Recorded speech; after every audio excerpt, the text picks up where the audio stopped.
भीषण सूखा और कड़कती धूप। गांव में चारों तरफ अकाल की परिस्थिति हो गई थी। खेत सूख चुके थे और लोग बूंद बूंद पानी के लिए तरस रहे थे।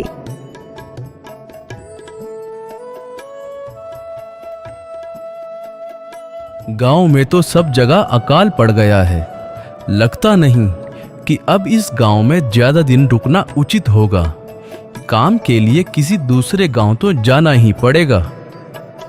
चंद्रकांत काम की तलाश में अपना गांव छोड़कर निकल पड़ता है। चलते चलते वह मदनपुर गांव में आ जाता है। वहां उसका ना तो कोई रहने का ठिकाना था और ना ही कोई काम। तभी वह गांव के एक रसूखदार और अमीर किसान दयाशंकर सेठ के पास पहुंचता है। सेठ जी, मैं चंद्रकांत हूँ, दूसरे गांव से आया हूँ। हमारे गांव में अकाल पड़ गया है। लोगों का खेत सूख चुके हैं और पानी की भारी किल्लत है। अगर मुझे आपके पास कुछ काम मिल जाएगा तो बहुत कृपा होगी। अरे रे, लगता है तुम्हारी हालत बहुत खस्ता हो गई है। ठीक है, वैसे मेरे पास एक काम तो है, पर लगता नहीं कि तुम वह काम कर पाओगे। सेठ जी, आप चिंता ना करें, मुझे आप कोई भी काम दे सकते हैं। मैं वह काम पूरी मेहनत और ईमानदारी से करूंगा। अच्छा ठीक है चंद्रकांत, तो कान खोलकर सुन लो। मेरे पास 30 गायें और 20 भैंस हैं। तुम्हें हर रोज उन जानवरों का गोबर उठाना होगा और रोज सुबह शाम उन्हें चारा पानी देना होगा। महीने के आखिर में मैं तुम्हें इस काम के लिए 300 रुपये दूंगा। और हाँ, 2 वक्त का खाना भी हमारी तरफ से मुफ्त होगा। बोलो, कर पाओगे? अरे बाप रे, 30 गायें और 20 भैंसों को संभालना आसान काम नहीं है। पर अब मैं कुछ कर भी तो नहीं सकता, और ऊपर से सेठ जी 2 वक्त का खाना भी दे रहे हैं। ठीक है सेठ जी, मैं ये काम कर लूंगा, पर एक विनती है। हाँ बोलो चंद्रकांत, क्या बात है?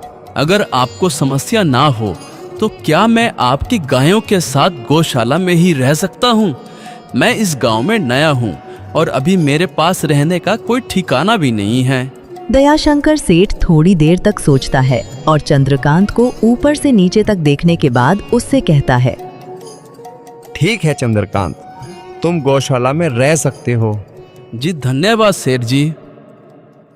तब से चंद्रकांत गौशाला में रहकर अपना काम पूरी निष्ठा से करने लगता है। वह रोज तड़के उठता, जानवरों का गोबर साफ करता, उन्हें समय पर चारा पानी देता।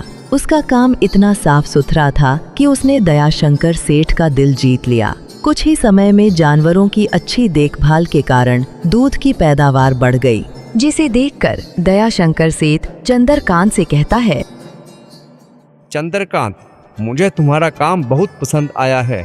तुम जानवरों का अच्छा ख्याल रख रहे हो, जिससे दूध की गुणवत्ता बढ़ गई है और गाय पहले से ज़्यादा दूध दे रही है। इसीलिए मैं आज से तुम्हारी तनख्वाह बढ़ाकर पूरे 500 रुपये कर रहा हूँ। आपका बहुत बहुत धन्यवाद सेठ जी।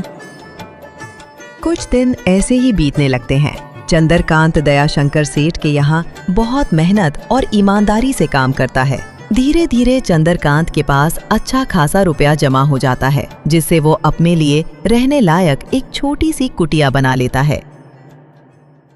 उस गौशाला में सोकर तो नाक से गोबर की गंध अभी भी नहीं जा रही। अब आखिरकार मुझे अपने घर में चैन से सोने को तो मिलेगा। अब वह दिन भर सेठ जी के यहाँ काम करता और 2 वक्त का खाना खाकर रात को अपनी कुटिया में चैन से सोता। कई साल बीत गए और चंद्रकांत की मेहनत के कारण उसके पास एक अच्छी खासी रकम जमा हो जाती है। एक दिन चंद्रकांत सेठ के पास आता है और बोलता है, सेठ जी, आजकल गांव में चोरी की समस्या बहुत बढ़ गई है। मैंने जो रुपए मेहनत से जमा किए हैं वह मेरे घर पर रखे हैं, पर मुझे हमेशा उनकी चोरी का डर सताता रहता है। आपको तो पता है, मैं दिन भर आपके पास ही काम करता हूँ और सिर्फ रात में ही घर सोने जाता हूँ। इसीलिए मुझे रोज उन पैसों की चोरी हो जाने का चिंता सताती रहती है। हाँ चंद्रकांत, तुम बात तो बिल्कुल सही कह रहे हो।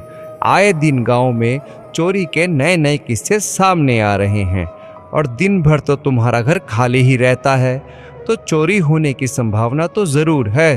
दयाशंकर सेठ थोड़ी देर सोचता है और फिर भूषण से कहता है, देखो चंद्रकांत, ऐसे समय में गांव में एक ही जगह है जहां तुम्हारा धन सुरक्षित रह सकता है, और वो है हमारे जमींदार विक्रम सिंह का घर। क्या? जमींदार जी का घर? हाँ, वह बहुत ईमानदार और दयालु हैं, ऐसा मैंने गांव के लोगों को कहते हुए सुना है। उनके घर पर कड़ा पहरा रहता है, तो चोरी होने की संभावना बहुत कम है। तुम अपने पैसों को उनके पास अमानत के तौर पर रख सकते हो। अच्छा, ऐसा है क्या सेठ जी? ठीक है, फिर आज ही मैं जमींदार जी से मिलकर बात करता हूँ और उन्हें अपनी समस्या बताता हूँ। सेठ जी की सलाह पर चंद्रकांत उसी दिन अपनी जमा पूंजी लेकर जमींदार विक्रम सिंह की हवेली पहुंचता है। बाहर खड़े पहरेदार उसे रोकते हैं। रुको, हवेली के अंदर कहाँ घुसे जा रहे हो? वहीं रुक जाओ। जी, मुझे जमींदार जी से मिलना है, मुझे उनसे कुछ काम है। क्या काम है तुमको उनसे? मुझे बताओ। जी, मुझे कुछ पैसे रखवाने थे उनके पास, यही काम के लिए आया था मैं। अच्छा, ठीक है, तुम अंदर जा सकते हो।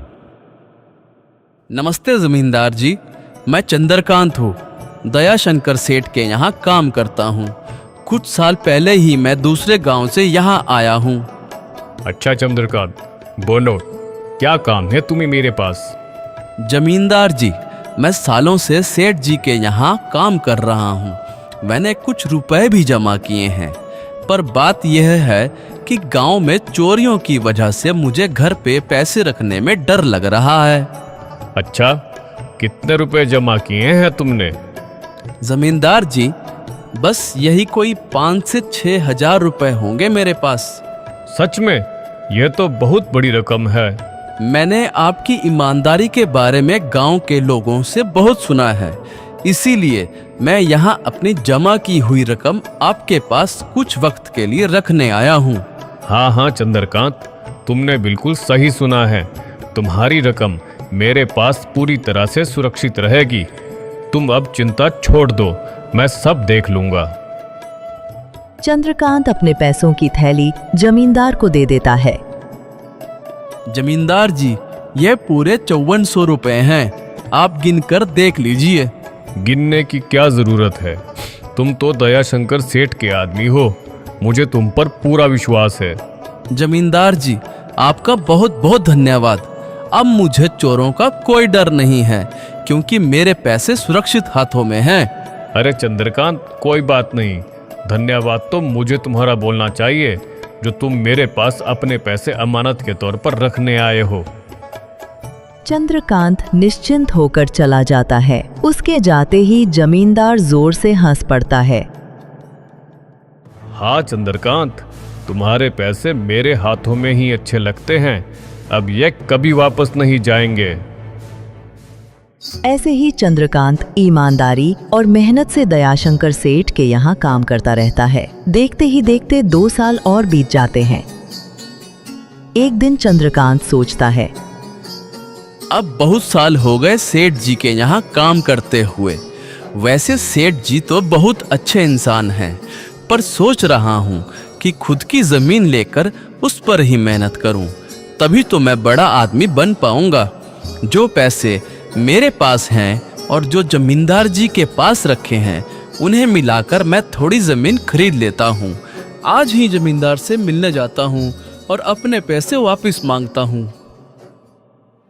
यह सोचकर चंद्रकांत उम्मीद के साथ जमींदार विक्रम सिंह की हवेली पहुंचता है। जमींदार जी, मैं अपने रुपए वापस लेने आया हूँ। आपके पास मैंने 5400 रुपए अमानत के तौर पर दिए थे। अरे भाई साहब, मैंने पहचाना नहीं आपको, कौन हो आप और कैसे पैसे? अरे जमींदार जी, मैं चंद्रकांत हूँ। 2 साल पहले मैंने आपको अपने पैसे संभालने के लिए दिए थे, याद आया कुछ? अरे भाई, मेरे पास रोज सैकड़ों लोग पैसे रखने आते हैं और सभी के साथ मेरा अच्छा व्यवहार होता है। वैसे आपके पास कोई कागजात है क्या क्योंकि मैं हर व्यक्ति से कागज पर ही व्यवहार करता हूँ। किसने कितने पैसे दिए, किसके कितने पैसे रखे हैं, सबके कागजात रखता हूँ मैं अपने पास। जमींदार जी, यह आप क्या बात कर रहे हैं? आपकी ईमानदारी देखकर ही तो मैंने बिना किसी कागज के आपको पैसे सौंप दिए थे। कृपया करके मेरे खून पसीने की कमाई मुझे वापस कर दीजिए। हाँ हाँ चंद्रकांत, मैं ईमानदारी से ही काम करता हूँ, इसीलिए तो तुमसे मैं कागजात मांग रहा हूँ। क्या तुम्हें पता नहीं, जब तुम किसी से पैसों का व्यवहार करते हो तो तुम्हें सरकारी कागज पर लिखकर देना पड़ता है। तुम किसी से भी पूछ सकते हो। नहीं जमींदार जी, मैं आपके पैर पड़ता हूँ, कृपया करके मेरे रुपए मुझे वापस दे दीजिए। बड़ी मेहनत से मैंने वो पैसे जमा किए थे, मुझ पर ऐसा अन्याय ना करें। अरे क्या यह झूठ मूठ का रोना धोना लगा रखा है? लगता है तू कोई ढोंगी है और मेरी शराफत का फायदा उठाकर मुझे ठगने आया है। रुक, तुझे अभी सबक सिखाता हूँ।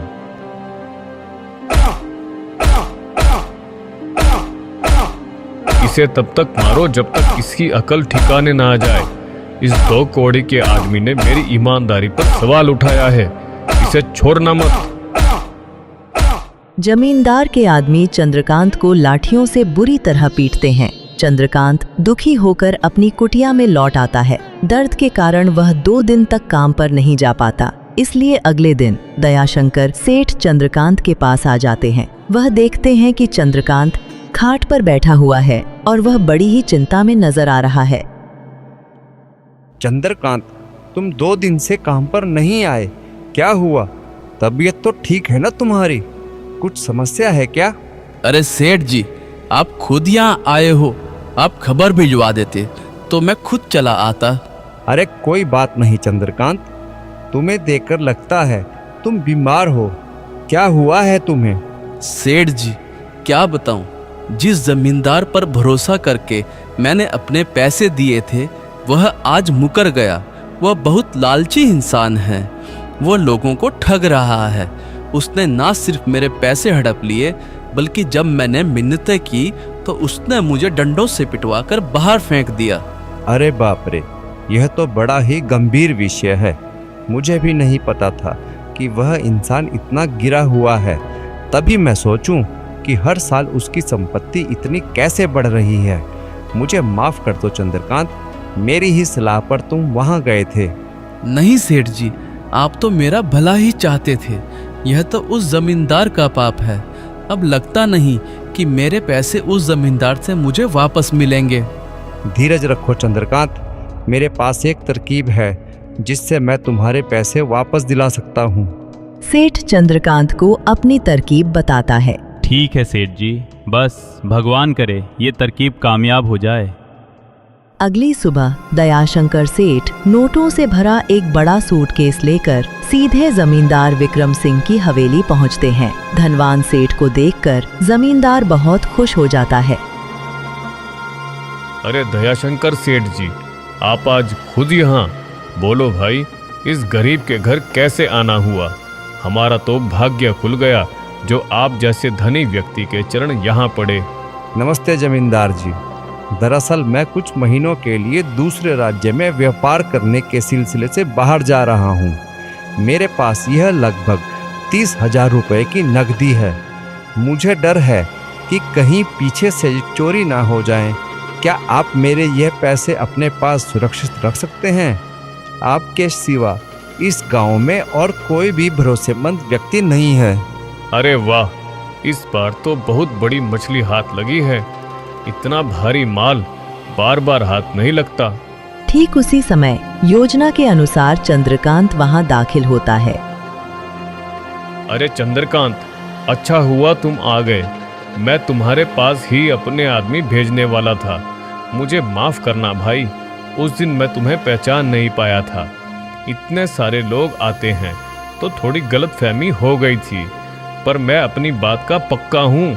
रुको, मैं तुम्हारे पैसे अभी लाता हूँ। जमींदार अंदर जाता है और तुरंत चंद्रकांत के पूरे पैसे लाकर उसे सौंप देता है। यह लो तुम्हारे पैसे चंद्रकांत, और हाँ, मुझे माफ कर देना भाई, उस दिन मेरे आदमी ने तुम्हारे साथ बहुत बदतमीजी की थी।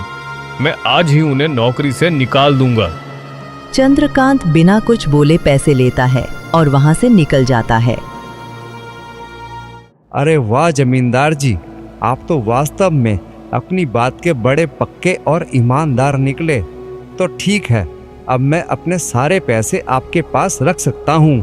सेठ इतना बोल ही रहा था कि तभी वहां सेठ का नौकर आ जाता है। मालिक, अब आपको बाहर के राज्य में जाने की कोई ज़रूरत नहीं है। अभी अभी शहर के बड़े व्यापारियों का संदेश आया है। वह खुद माल खरीदने हमारे गांव आ रहे हैं। अरे यह तो बहुत उत्तम समाचार है। अब मुझे इतनी दूर नहीं जाना पड़ेगा। सुन रहे हो जमींदार जी, व्यापारी यहीं आ रहे हैं। तो अब मुझे यह पैसे आपके पास रखने की कोई आवश्यकता नहीं होगी। आपका बहुत बहुत धन्यवाद जो आपने इतनी ईमानदारी दिखाई। अगली बार जब जरूरत होगी तो आपके पास ही आऊँगा। ऐसा कहकर दयाशंकर सेठ और उनका नौकर अपना सूटकेस उठाकर वहां से चले जाते हैं। धत तेरे की, यह क्या हो गया? हाथ आया 30,000 रुपए का शिकार भी चला गया और जो चंद्रकांत के रुपए हड़पे थे वो भी हाथ से निकल गए। आपका बहुत बहुत धन्यवाद सेठ जी। अगर आज आप यह चाल ना चलते तो मेरी जिंदगी भर की जमा पूंजी वह पापी जमींदार हड़प जाता। कोई बात नहीं चंद्रकांत, जो व्यक्ति ईमानदारी और मेहनत से कमाता है ऊपर वाला उसका कभी बुरा नहीं होने देता, और जो हराम की कमाई का खाता है उसका कभी भला नहीं होता। अपनी ज़मीन खरीदो और तरक्की करो।